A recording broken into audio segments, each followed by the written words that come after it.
Okay guys, welcome to the workshop. Beautiful night here in the jungle. A little warm. It was a lot warm earlier, let me tell you what, it was crazy hot again today. It's been a crazy year. A very hot year, that's for sure. It had to be 42 degrees Celsius or more. That's about 105 Fahrenheit. A little warm. Now it doesn't even cool off at night. Occasionally we'll get a little bit of wind, cools it down a little bit at night, but during the day, holy man, my fire is going nuts. There's somebody here in the village playing music. Hopefully the camera don't pick it up. I don't need the copyright police chasing me.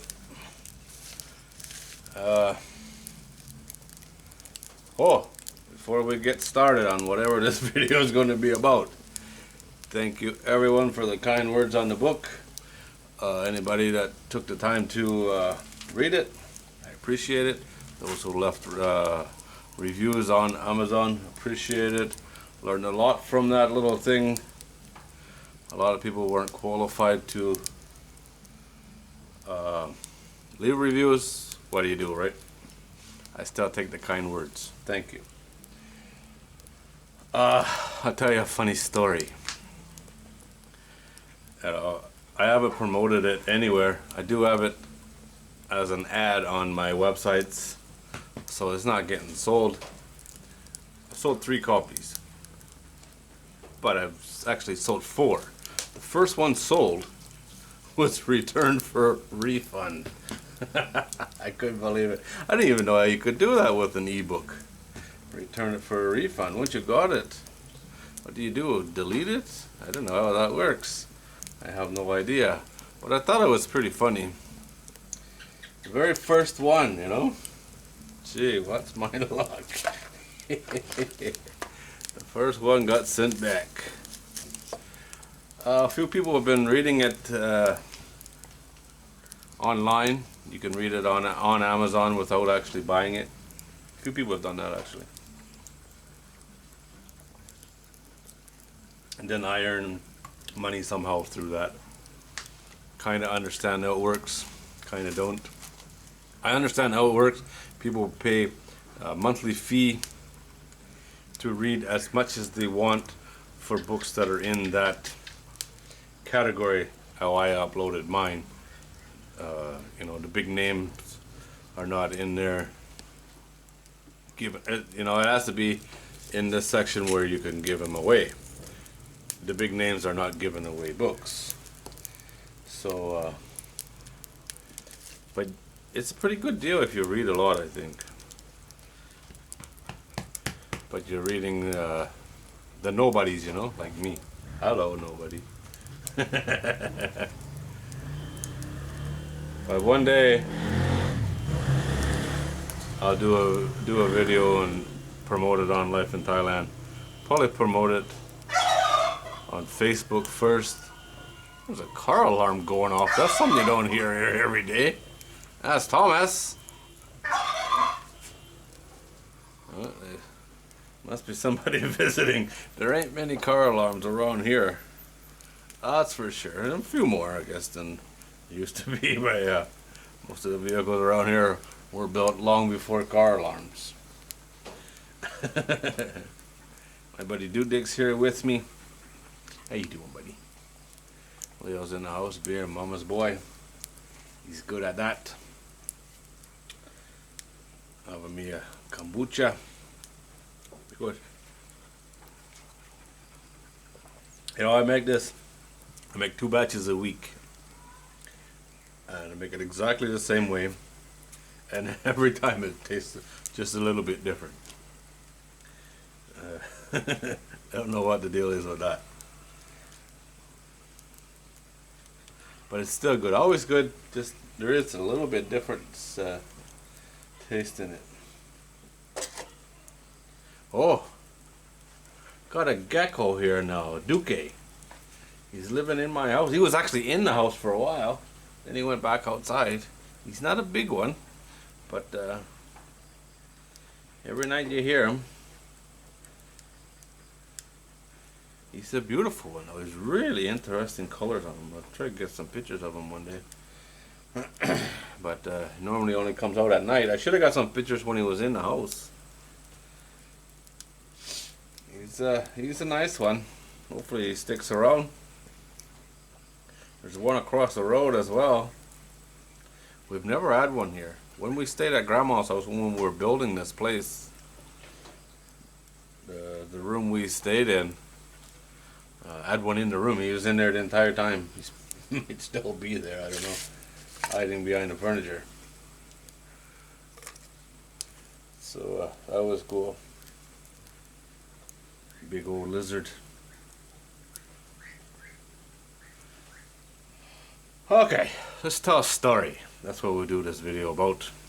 This is not my story. I read this on Facebook maybe a year ago, many months ago. I assume it's true. It was written by the lady in the story. I don't know how old this lady was, but you know, early 20s. She was at the shopping mall, went shopping like ladies do, you know. She went in, did her thing, came out. When she walked up to her car, she noticed a flat tire. So she pulls out the spare tire and was taking the jack and all that out of the trunk. And an old man walks over and takes the jack, pushes it under the car, grabs the starts taking the lug nuts off. And she's saying, "It's okay, sir, it's okay, I can do it, no problem." He don't say a word. It continues on, loosens the nuts, jacks the car up. She's saying, "You know, it's okay, I know how to do this, I've done it before. You know, it's not a big deal." He don't say nothing. Jacks the car up, pulls the flat tire off, rolls it over to her. She puts it in the trunk. Takes the spare, puts it in place, puts the nuts on, lowers the car down, pulls the jack out. She puts it in the trunk, tightens up the lug nuts, hands her the wrench, and she says, "Thank you very much, but you know, I said I could do it, no problem, I've done it before." And the old man looked at her and he said, "A lady should know how to change a tire, but a lady should never have to change a tire." And you know, it gets you thinking that people don't think like that anymore, you know. If that was a young man that walked by there, he probably would have whistled at her and kept on going, you know what I mean? The old dude changed the tire. He wasn't asked to do it. He could have just walked on by and thought, "Well, she's having a bad day." But he went over there, changed the tire for her, and didn't expect nothing from it, you know. Hello, Dick. Kind of just shows how thinking has changed, you know. There's not a lot of people in the world that would do that anymore. Definitely not a lot of young men that would do that. So if you're a young man, you should, you know, like I always say, do the little things to make somebody else's day better. You know, if that's helping somebody change a tire, or holding the door open for a little old lady that's really slow and you could have been long gone. You know, it's only a minute, right? Like Davey always says, nice to be nice. Do the little things that make somebody's day just a little bit better. Andrew Dick, what do you do all day to make people's day better? Nothing. Keeps me happy. Guess that's all that matters. Yeah, I thought that was pretty cool when I read that a long time ago. I never forgot it. Like, a lady should know how to change a tire, but a lady should never have to change a tire. And I like that.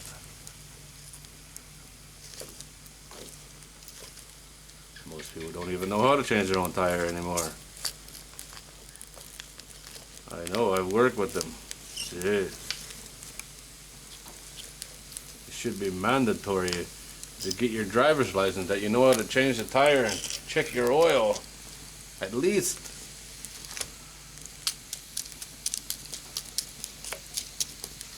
I had a driver in India. He was a really nice guy. He ran all the oil out of the engine, burned her up, Caesar solid. And I didn't know he wasn't checking the oil or anything. But one morning when he picked me up, you could hear the engine snocking, you know, and making a ticking sound. And I got him to stop it and check the oil. There was nothing on the dipstick, none. Like, you gotta get oil. No, we have to go to work, we have to go to work. Like, this is a big mistake, dude.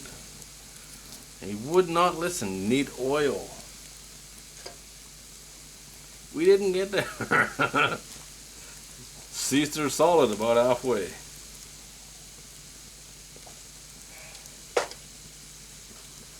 I rode to work in a tiny little taxi for at least a month after that.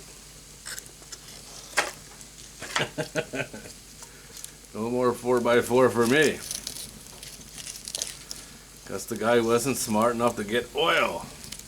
Like, he could have stopped in a dozen places on the way there. But you know, he's scared of his boss.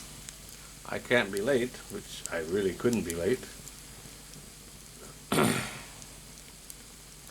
But I was late because we seized the engine. But he had never checked the oil. He didn't know how. When I checked the oil, there wasn't any. Crazy.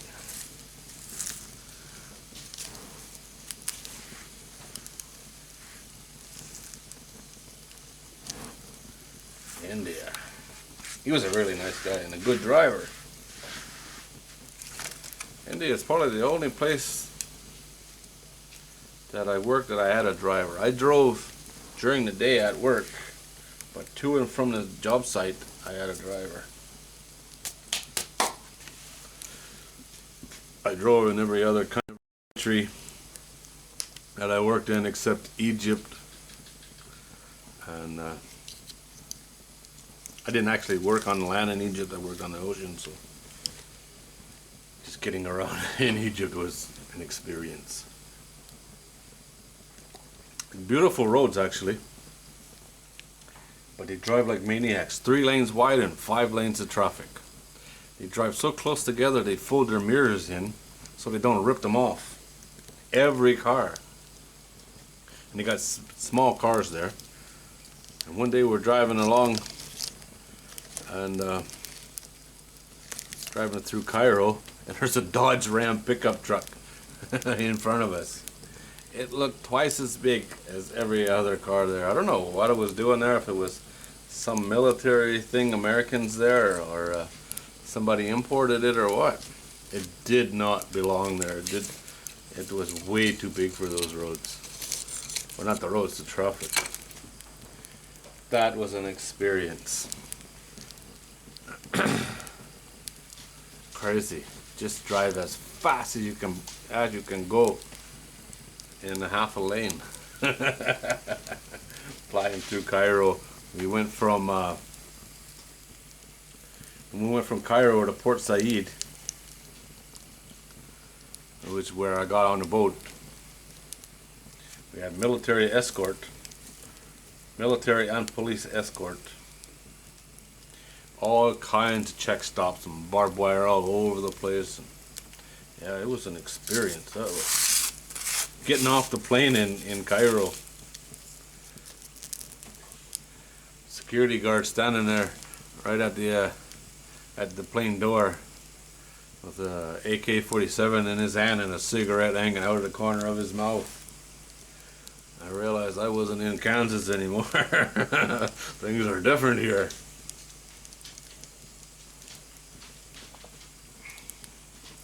That was my first time anywhere like that. Never forget that guy standing there. AK-47 in his hand, cigarette hanging out of his mouth. Welcome to Egypt. Makes you feel really safe, that does. Alright guys, we'll keep this one short. Like I say with the story, I've never forgot that. I don't know if it's true or not. I hope it is. I hope there's still nice people out there, even if it was an old man and young men don't do stuff like that anymore. Hopefully a few does.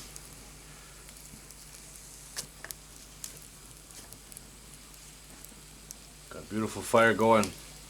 Let's sit here and watch it burn for a little while. Alright guys, as always, thanks for watching. I do appreciate it. Like I say with the book, thank you everyone. Appreciate the kind words.